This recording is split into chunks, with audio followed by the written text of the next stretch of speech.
government recalibrates its COVID-19 vaccination strategy in hopes of a better Christmas and a safe election season next year. Now, to achieve this, it targets to administer 1.5 million shots every day, meaning local governments need to vaccinate 3,000 to 5,000 people a week. Is this possible in the provinces? We go above and beyond the headlines with the Regional Health Director of the Cagayan Valley Region, Dr. Rio Magpantay. Dr. Magpantay, good evening to you.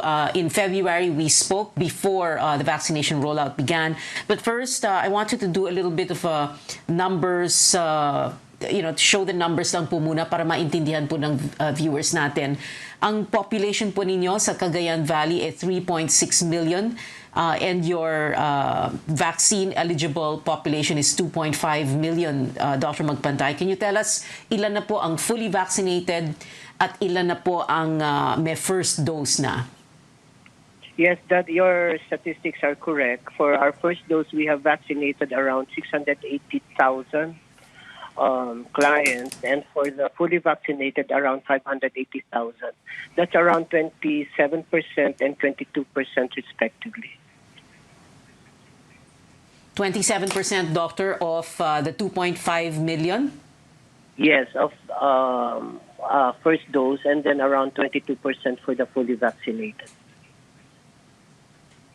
Okay. Well, Doctor, when we spoke, like I said, in February, when I did that interview with you, that was February, and March nag-umpisang dumating yung mga bakuna. Of course, hindi agad-agad na-download ka agad sa lahat ng mga rehiyon, sa lahat ng mga probinsya, mga munisipyo, mga bayan. Pero how long did it take for the vaccines to reach your area, DOH Cagayan Valley, and how long was it before you were able to download to the different municipalities? We didn't have problems with the downloading, but the problem was the number of vaccines being downloaded to the region. So it's only this time kasi we prioritize the areas with a lot of COVID-19 cases like the NCR and its neighboring regions. So yung mga regions naman far from the central, the vaccines actually were much lesser compared to the regions I have mentioned. But now, since we are prioritizing go ahead po. I'm sorry, Doctor. Go ahead. Sige po. Kayo na po muna. Pasensya na po. Yes. Ganyan talaga ang Zoom. Yes, as I was saying, now that we have been receiving a lot of vaccines, of course, from COVAX, and we've been purchasing more. We are now being allocated more vaccines. Kaya ngayon yung kumbaga sa ang battle time para makapag-job kami ng mas marami. All right. And of course, that is what explains why the numbers are quite low. Like you said, 27-25% of the vaccine-eligible population. But now, Doctor, na ang daming dumating in... I'm sorry, 27 and 22%. Now na ang dami ng dumating na mga bakuna, and dumarating na po ba sa region, sa Cagayan Valley? In other words, from Metro Manila, nakakarating na kaagad ba sa inyo? Yes, that's true. Kasi formerly, all the vaccines are being downloaded to the regional office. And we distribute the different vaccines to the provinces and even municipalities. Now, it has a different scheme. More vaccines are being downloaded directly to the provinces and even local government units. Okay, that's great. The national target now is 1.5 million doses a day, and that will mean that a certain number of that ang kailangan gawin ng Cagayan Valley. Kaya niyo po ba yon, Doctor? Our daily dose for vaccination or for jobs is 30,000 a day. So in a week's time, we could vaccinate around, if per team I just 100, for example, so 300,000, so that's possible. But we increased the target of our teams because we have 350 teams of around 200 to 300. So we could deliver that, even more than 20,000 per day when need be. Yeah. Okay. Again, Doctor, when I interviewed you in February, we talked a lot about the geography, which is very, very important para maintindihan ng tao kung paano nakakarating sa mga liblib na lugar, halimbawa, ang mga bakuna. And that's why we're going to bring up the map now of the Cagayan Valley region because Cagayan Valley is made up, number one, of the island province of Batanes, number two, of the mountainous provinces of Quirino and Nueva Vizcaya, and the valley provinces of Isabela and Cagayan.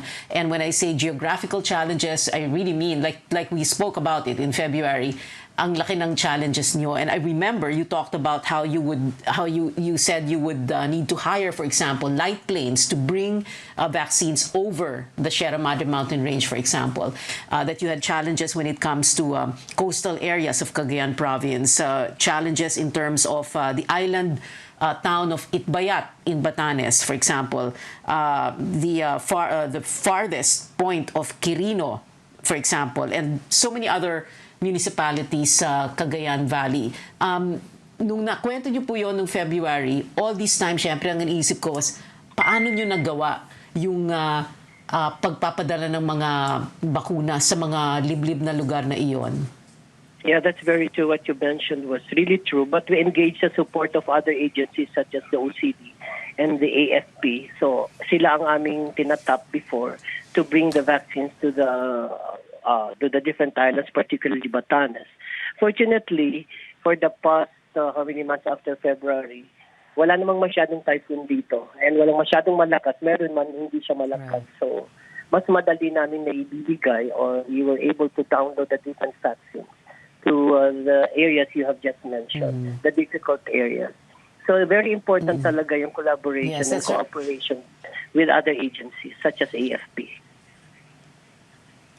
That's true. Parang whole of government approach. Armed Forces, Philippine National Police, OCD, like you said, and also DILG. And I remember that very clearly. You said in February, basta't walang weather challenges, mas madali, no? So it's good to hear that.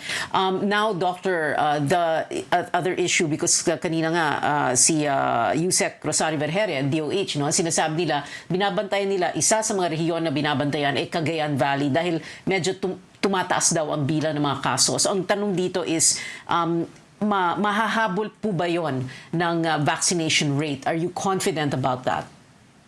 To be honest, bumababa yung kaso namin. We are now under moderate. We used to be under critical and then naging high. Now we're under moderate.